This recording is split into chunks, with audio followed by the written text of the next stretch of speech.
Hey, wheel burners, how we doing today? Are you a company driver looking to make that jump over to become an owner-operator? Or are you new to the industry and you're looking to make that jump and become an owner-operator? Well, you know what? Stay tuned today. We've got something here we want you to look at. It's just some finer points of what it's going to take for you to be an owner-operator today in 2022. So stay tuned. Before we go any farther, make sure you hit the subscribe button. Give us a thumbs up and hit that like. Also, we want you to check us out over on Rumble. We now have a Rumble account. It is The Wheel Burner Express. There are two accounts over there right now. The one that's active is called The Wheel Burner Express, and you will see our logo. Check us out over there. We're going to start using the Rumble account. So, with no further ado, let's get this going.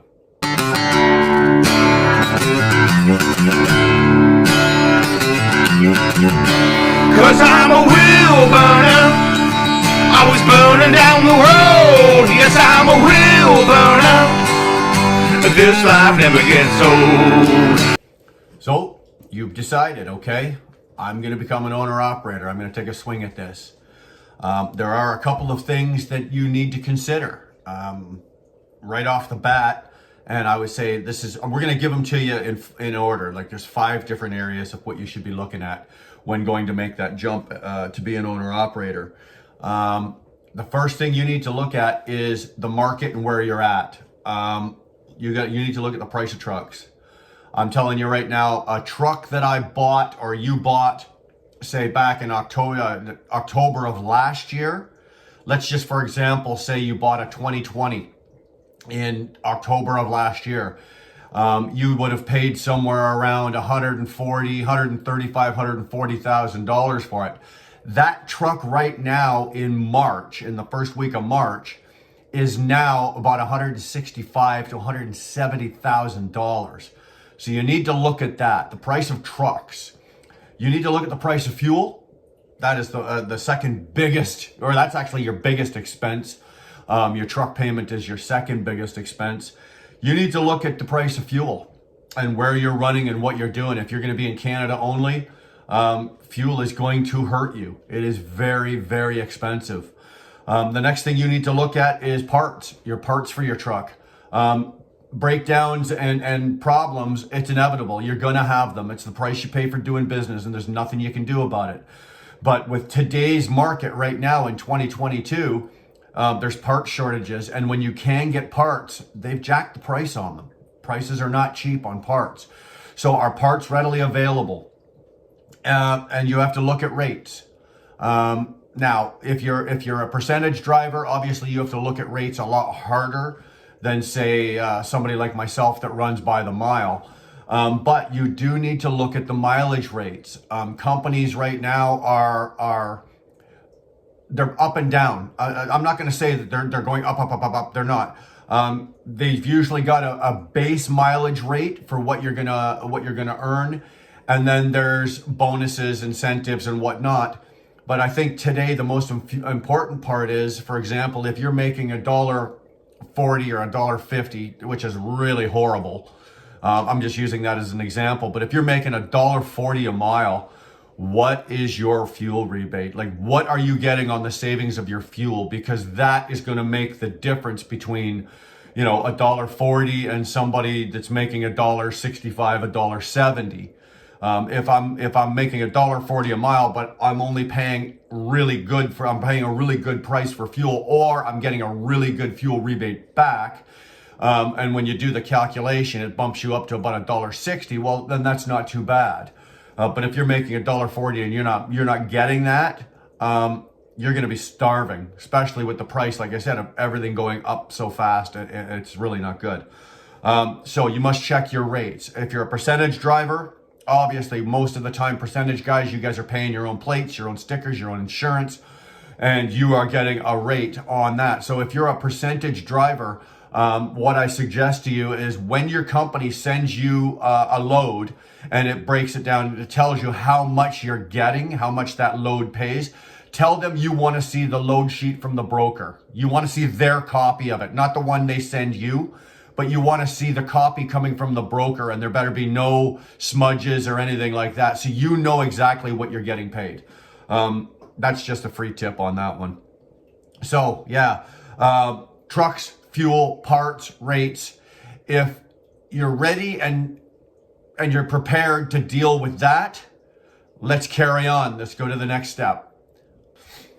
So I guess the next step is, if you're already a company driver, I suggest, now this is just my suggestion, there's no industry standard on this. My suggestion is that you be a company driver for a minimum of, say, 3 to 5 years. And in that 3 to 5 years, I want you to pull as many different types of freight as you can.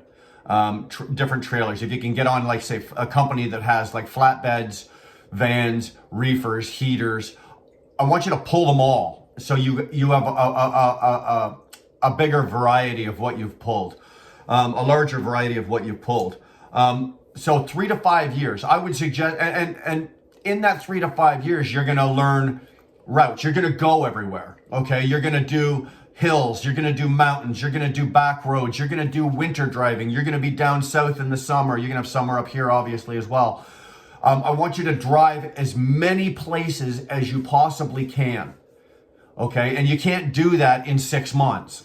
So why did I suggest? I always suggest minimum 3 years. Myself personally, if it was a law or whatever, I'd suggest 5 years. I know it hurts waiting 5 years, but within 3 to 5 years, you will be able to cover a lot of ground and give yourself those experiences. Also, within those 3 to 5 years, learn as much as you can about the truck. If you're thinking, and it's in the back of your head, that you're going to be an owner-operator, start learning. Even though you don't own the truck, every time a check engine light comes on, don't just call 1-800 come fix my crap and sit in the truck while the guy's working on the truck. Figure out what they're doing. Learn as much about the truck as possible. Parts, what they're for, what they do, how they're used, how expensive they are. The cost of labor, all of that kind of thing. Even though it's not your truck, learn that. I've got a pretty good friend of mine who's been waiting. He's putting in that time right now. He's almost at the end of that time, and in that time, okay, he's done exactly that.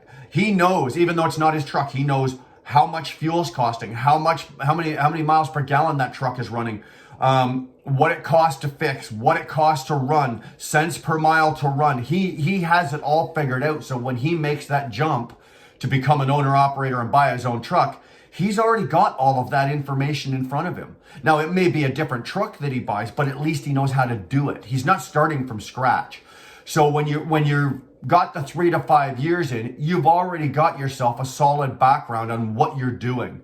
If you're new to the industry and you're just walking in right now, you've just got your license, you're walking in and you're thinking, okay, I'm going to go buy a truck. I'm not saying don't do it. And I'm not saying it can't be done. There are guys that have done it and there are guys that have done it successfully. But if you want to give yourself, I would say, the best chance of success, because remember, the success rate for new owner operators within the last, say, 3 years, it's not high. It's not a high success rate. Usually within 3 years of becoming an owner operator, these guys are going broke. So if you're coming in and you're just, you've got your license and you want to buy your first truck, I'm not saying don't do it, but I'm saying at least, take some time and learn some of the stuff you're going to need to learn to be the owner operator. It's not like you just go buy the truck, put the key in it and go to work. There is so much more that you need to know. So there you go. That would be probably number 2. Part of that actually is I just want to back up a bit. If you're already a company driver, figure out, are you going to stay at that company? If the company's been good to you and they have a good owner operator pay package and you're going to stay there, great. You know what? Buy your truck, put it on with where you're at. Just a tip, don't get out of your company ride until your truck is ready to go. Okay? Usually it takes about 3 weeks to upwards of a month, depending. But you're usually looking anywhere about 3 weeks for when you buy the truck from when you bring it to the company and you put it on their property and they start the process to put it on their fleet. You're looking at 3 weeks. Well, you know what? A lot of guys don't realize that. So you might as well stay in your company ride for those 3 weeks, keep making money. And then when you get that phone call saying, okay, plates are on it, it's insured, it is deckled, it's ready to go, you bring your company ride in, you clean it out, you switch it over, and down the road you go. So that's another just a quick pointer. Do not give up your company ride when you bring your new truck into the yard. So there you go on that one. So that's number 2. Let's go check out number 3. We got cats. So number 3, and you'll notice I have not even touched on buying a truck yet. Okay, you're not ready to buy the truck yet. Okay, so number 3 is your down payment. Your down payment is important, especially in this day and age. Most used trucks. Now, I'm going to assume, okay, you're going to make the jump as a company driver and you're going to become an owner-operator. You're not going out and dropping balls to the wall money on a brand new unit, right?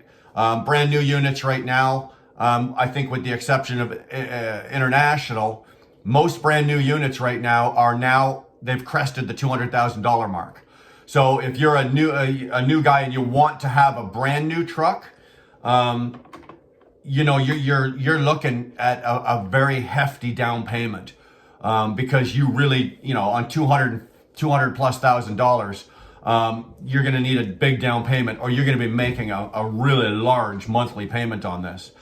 So the down payment, figure out what your budget is. Okay, how much? So you're going to talk to the company that you're at, and you're going to figure out roughly, you know, how many miles a month you're going to run, how much you get paid per mile, what's their fuel cost, their fuel rebate. You know, you're going to have all of this done before you even think about buying the truck. So you need to have your down. Once you've got that figured out, then you're going to have a ballpark, say like a budget. Once you've got your budget figured out and you know what you can afford, then you're going to look at, okay, this is how much I can afford for a truck. Okay. Now we're just going to say, let's just say $100,000. I'm just pulling that out of my butt. Okay. I'm not saying that's what you need to spend, but we're going to, because it's a nice round number. Let's say it's $100,000. Well, finance companies, okay, want you to have a minimum of 10%. Most of the time. The odd one will let you squeak by with 5%, but most of them want 10%. Myself personally, I would not do it unless I can put down 30 to 40% minimum, 30 to 40%. So if you're buying a $100,000 truck, you got to be able to put down at least 30 grand. And then you're going to finance the $70,000 left over. Now remember as well, if your truck is $100,000, it's actually going to come out to about 113 and a half, because there's tax. And then there's going to be little miscellaneous things that, you know, there's this little fee and that fee and this financing fee. So always remember that, you know, you need to have, you know, your payments. If you're buying a $100,000 truck, your truck's actually going to come out to about 115,000 bucks. And that's what you're going to finance. So on 70,000, you're actually probably going to be financing somewhere around 82,000 bucks. With your $35,000 down. So you need to think about that. If you want to put $10,000 down and finance 90 grand, that's fine. You're probably going to have either a higher payment if you lease it out for 3 years. You're probably going to have a higher payment, or you're going to break it out over 4 to 5 years and you're going to have a lower payment, but you're going to be paying ridiculous amounts of interest on that. I would suggest that you always try to keep it down. Try to keep it at a 3-year term, to the best of your ability if you can. And the other side of that is you need savings. Don't even think about coming into this business as an owner-operator and going, okay, I can afford to buy the truck, I can afford the payments, I don't have to pay plate, stickers, or insurance if you're doing it mileage-wise or anything. You've got all that, let's go. Wrong. Too many guys in this business have done that.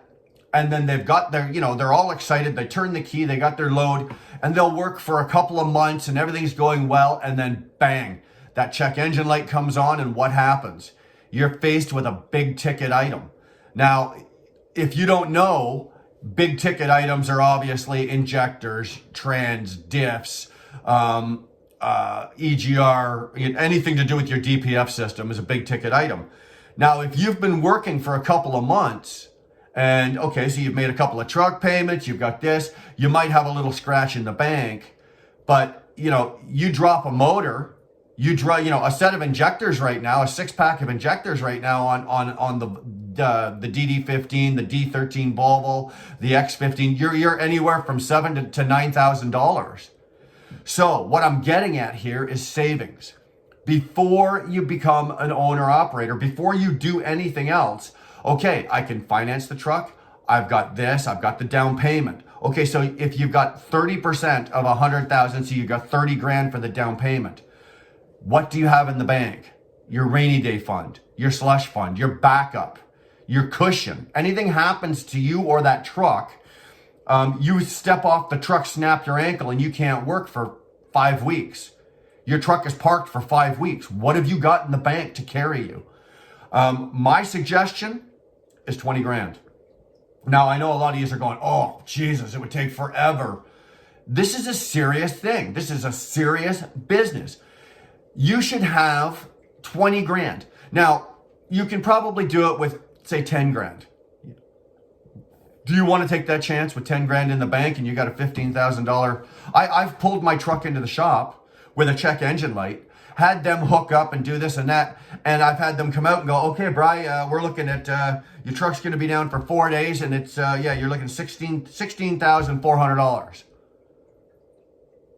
That'll make your heart stop. Like, that's cardiac arrest numbers.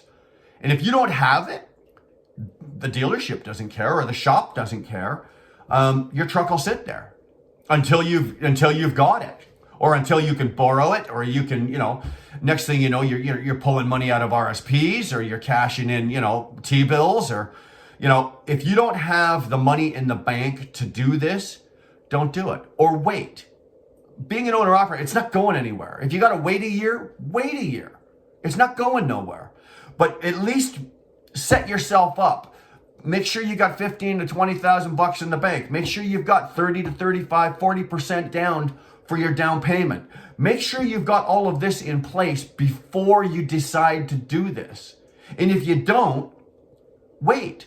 Keep saving. And then when you've got it, then make that choice and make that jump. But don't do it before. Too many guys and girls get too excited about I'm going to make that big money, and they see these big paychecks, and then something goes wrong and they're done. They are done. I can honestly tell you, in my trucking career, as an owner operator, I have been this close on several occasions to being like one check engine light away from being bankrupt. Just driving down the road because things aren't working or things aren't happening for me. There's not enough money in the bank. And I know if that check engine light comes on, I'm done. So that's how easy it is. So I'm just letting you know, make sure you've got the money in the bank. Make sure you've got your down payment. That $30,000 down payment doesn't include the 15 or 20 grand that you should have in the bank in savings as your cushion. So just remember that, okay? You want 20 grand in the bank, say 15 to 20 grand in the bank, and you want 30 to 35, maybe even 40% down as your down payment, if you can. And that's just, again, these are my numbers. This is just my advice, and I'm telling you this because Darlene and I have worked with a lot of young guys coming into this business, okay? And we've got our own way of doing it. We've got our own setup of how we've been doing it over the years. And we've got a couple other setups, and we share that with these guys to make sure that they get a good start. If you come, I just actually spoke to a guy 3 or 4 nights ago, and I talked him out of it. I laid this out. Hey, buddy, do you have this? No. Okay. Do you have this? No. Are you at this point? No. Okay, buddy, I need you to think here. Are you ready to make this jump? And he came back a couple of days later and said, no, you're right. I'll wait a year. I'll wait the time. I'll do my time in the company ride, and I'll get myself set up. And Dar and I do that with quite a few young guys. And obviously it's always young guy and the wife, because when you become an owner operator, obviously it's you're not just doing it by yourself. Your wife is on board. She has to be. And we set this out, and we lay out these platforms for them, and we help them the best we can. Because it hurts. We need owner operators badly in this business, but there's no company out there has a platform set up that when a company driver comes in and says, "Hey, I'm going to become an owner operator. I wanted to," and the company just goes, "Okay, get your truck and get it over here and we'll go." I think what companies should be doing is laying it out for them, going, "Okay, are you ready to do this? Do you have this? Do you have this? When you've got these 4 or 5 things in line, come see us, and then you can become an owner operator. Until you do, maybe you need to take another look at this." And that's kind of what Dara and I do with a lot of these guys. So there you go. 20,000, 15, 20,000 in the bank, 30 to 40% down your down payment. Once you've got those, you're ready to go to the next step. So you got your down payment, you've got your savings, you're ready to buy a truck. No, you're not. What's the next step? The next step is financing.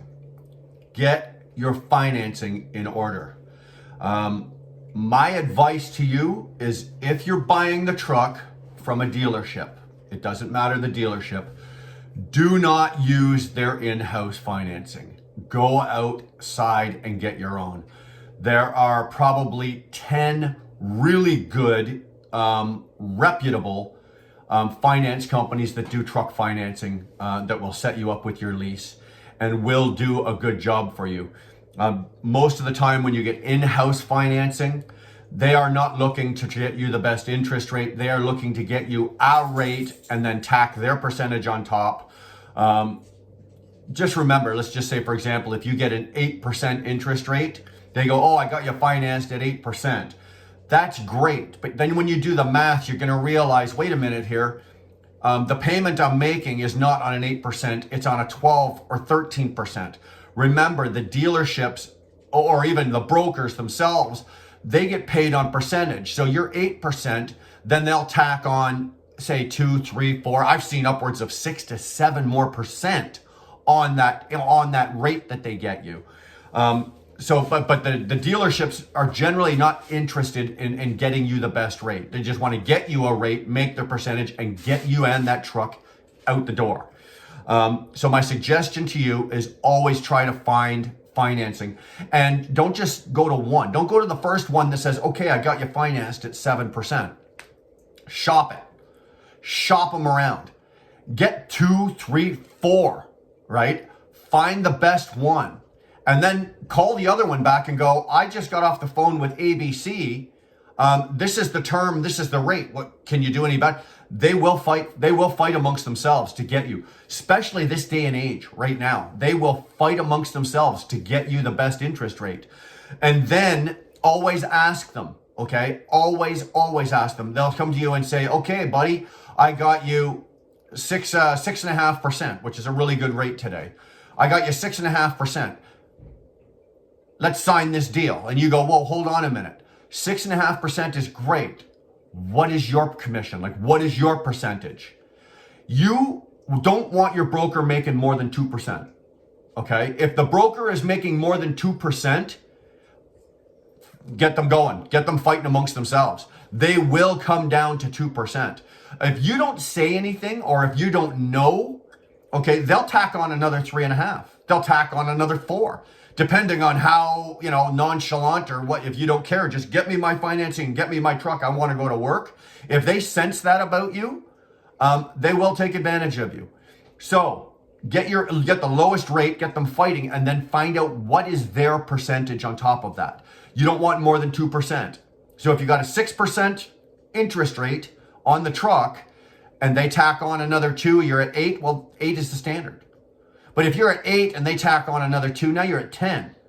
Or if you're at 8, if they get you 8%, because they probably could have got you 6, but they make a kickback from the finance company as well. So if they finance you, if they can get you 6, but they go in for 8, and then they tack on another 2 or 3, everybody's making money except you. So remember that. Always get them fighting amongst themselves, and ask them what their percentage is. What is the interest rate? once you're all packed in and ready to go, you don't want an interest rate between the finance company and your broker. You don't want an interest rate of any higher than 8.5%. If it's higher than 8.5%, either you have bad credit or something's just not right. Okay, you want to keep your interest rate below 8.5%. Combined, total, out the door, 8.5%. If you're up at 12, 13, I got a friend of mine right now, 16%. We're trying to get him out of it. Trying to get him out of this deal. He's 16%. He wanted that truck so bad. He had poor credit. There's a couple other ways he could have gone about it. He didn't. He just signed it, and now he's getting screwed. 16% on a frickin' truck. My God, that's ridiculous. But you know what? If you don't know any better and you don't know the questions to ask, it could be you. It could easily be you. So there you go. Ask the questions. Find out your interest rate. Make them fight amongst themselves. Shop it around. And find out what their commission is, what their percentage is. Always, always, always know those two things before you sign a damn thing. Make sure. That is very important. Okay, so now we're at that part. We're ready. We're going to buy the truck. Or you're going to buy the truck. I already bought my truck. What are you looking for? So let's go out. We're going to pick a truck. We want as much chrome as we can get on it. Every light you can think of, all the chicken lights. We want the leather interior. We want the hardwood floors. We want 8-inch pipes on it. We want flash and bling, as much as we can possibly get, right? No, you don't. You don't. Chrome does not do anything for you. Bling does not do anything for you. It does not add any value to your truck. It doesn't do anything. Chrome does not make you money. Okay? So this is what you're looking for. Right now it's 2022. You are probably, I would suggest you don't go any farther back than 3.5 to 4 years. So you're looking at probably a late 17 or an 18. Okay, so 2018 models. So you're the 2018 models right now. I know for Cascadias are running about 90 to 110,000. That's where those are, depending on mileage and options. Pretty much the same with Volvos. Kenworths are maybe a little bit more. But if you go any farther back, if you go 4, 5, like let's just say you're going to get into a 2014, a 2015, or a 2016. All you're doing is inheriting somebody else's problems. Okay, that truck is already used up. It's not like it was 20 years ago when they were building trucks and you could blow off 1.5 million miles on it before you had to crack the thing open and do anything to it. Nowadays, they're not built like that. So remember that. If you're going, oh yeah, I've got a great deal. Some guy's got a great deal on a 2015 Freightliner, blah, blah, blah, blah, blah. The price is good. I can afford it, da, da, da. I guarantee you're going to take that truck. You're going to do all the stuff that we've already talked about. You're going to get 5 miles down the road and the check engine light's going to come on. Every check engine light, the dashboard's going to light up. You're inheriting somebody else's problem. So what you're going to want to do is probably, if it was me, like if I was doing this all over again and buying another truck right now, 3 years. No more than 3 years old. Hopefully, you can still get it with a little bit of the warranty. A lot of companies that are selling off their fleet trucks generally wait until there's a couple of months worth of warranty left on it, and then they sell them off so it's still got a little warranty left on it. It makes it a little more appealing to the buyer when they're selling it. And, as a buyer, it gives me a cushion of a couple of months where I've still got some warranty. So I'm going to push that truck and I'm going to work it fairly hard, because anything that's going to go wrong, I want it to happen within that couple of months while I've got the warranty. So I myself personally, a 3-year-old truck. So like I said, 2022, you're a late 18 or a 19 model. You're into a 2019, I think a 670. 2019 right now, you're at about $120,000. So these are the numbers you're looking at. So now you take 120,000, do your 30% down payment, and it's giving you an idea of what you're going to need for money. Now, let's just say you've picked the truck. Let's just say we're going to pull it out of our ass here and say you decided I'm going to get a 2019 Volvo. I've chosen the truck. I like the truck. You've, walked around, kicked the tires, blah, blah, blah. Write the check, right? No, you do not write the check. You do not kick the tires, look at it. Oh, it looks pretty, da, da, da, da, da. If you're buying it from a dealership, you want the maintenance history on that truck. If they don't have it, the guy that they got it from who turned it in, chances are they've got it. Make sure you try to the best of your ability to get the whole maintenance history on that truck. And then you still don't take anybody's word for it. You make an agreement with them that yes, you are interested in the truck. Even if you got to put like a small payment down on it, you take that truck after you've kicked the tires and looked at all the pretty stuff to a trusted shop of your own off-site. You don't get them to do it. Off-site. And even if it costs you a couple $100, you get somebody, like in our last video, Alex, I bought 2 trucks. And both times I took it into the shop and I had Alex go over that truck. And you know what? He found stuff. He found this, he found that. It may not be big ticket items, but at least he found it. And then you bring the truck back and say to them, okay, it's got this, it's got this, it's got this. Well, give them a detailed list of everything that's wrong with it and get them to fix it. Why are you going to eat the bill 3 weeks down the road after you've got it off the lot? Why? Get them to fix it. Let it be their problem. Also, take it for a test drive. You are going to, and I don't mean take it out, get it off the lot, take it down the street, turn around, do a U-turn, jump up and down in the seat, turn the wheel. No. You take it for a test drive. You make sure that truck's got enough fuel in it that you can get at least an hour to an hour and a half, because that's what you're going to need. And you're going to try, if you can, to put a trailer on it.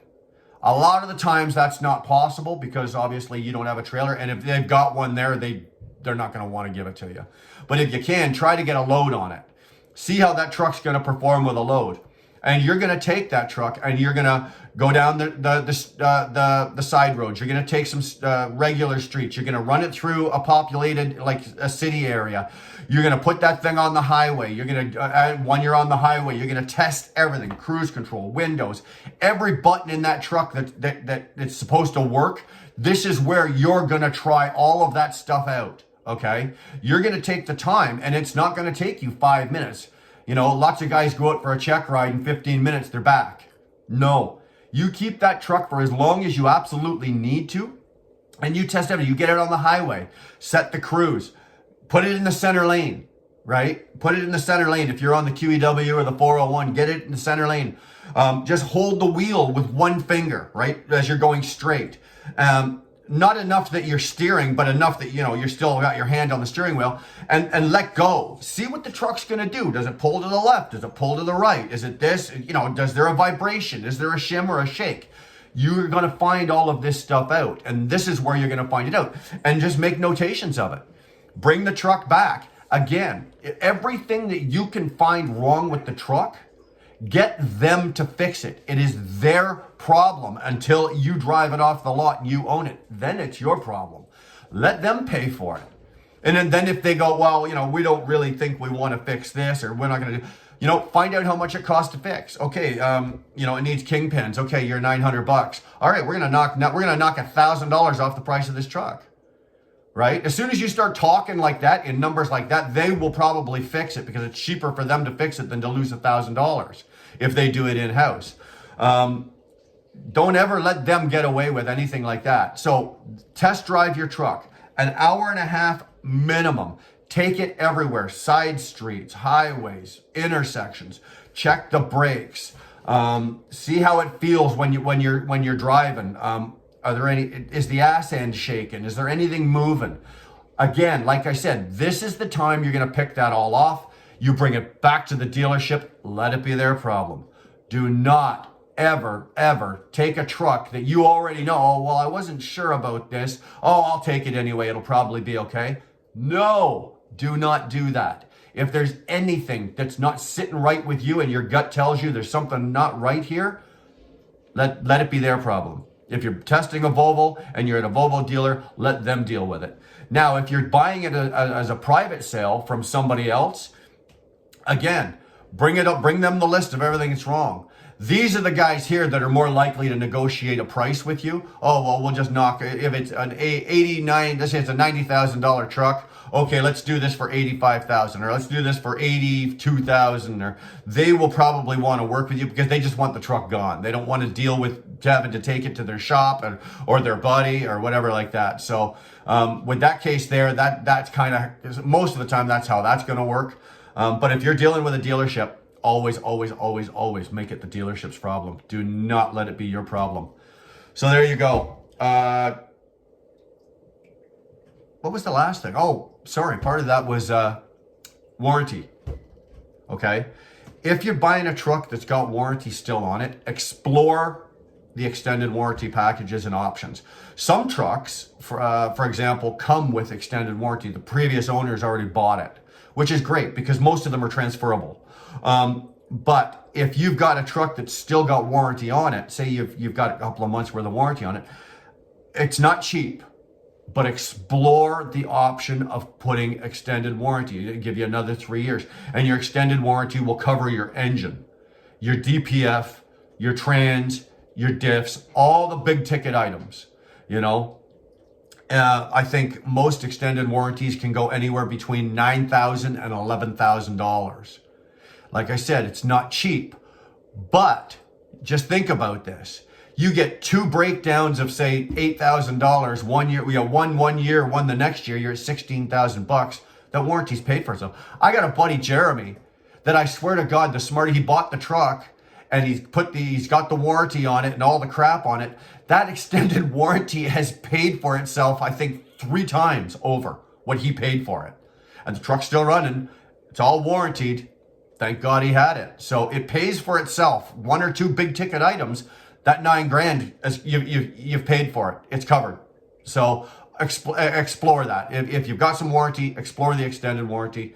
It will be worth it. I'm an advocate of it. I always have extended warranty on all my trucks. I always make sure it's on there. Just for that reason. I never, ever, ever will again take a big ticket item, eat the cost of a big ticket item. I just won't do it. I've done it in the past. I've learned my lesson. Extended warranty and extended warranty is the way to go. So there you go. There are 5. Okay. I know this video is a little bit long. If you've got to this part and you're still watching, I really appreciate it. Thank you. Do me a favor, hit the subscribe button, give us a thumbs up, smash the hell out of that like button. We appreciate it. And we will see you down the road.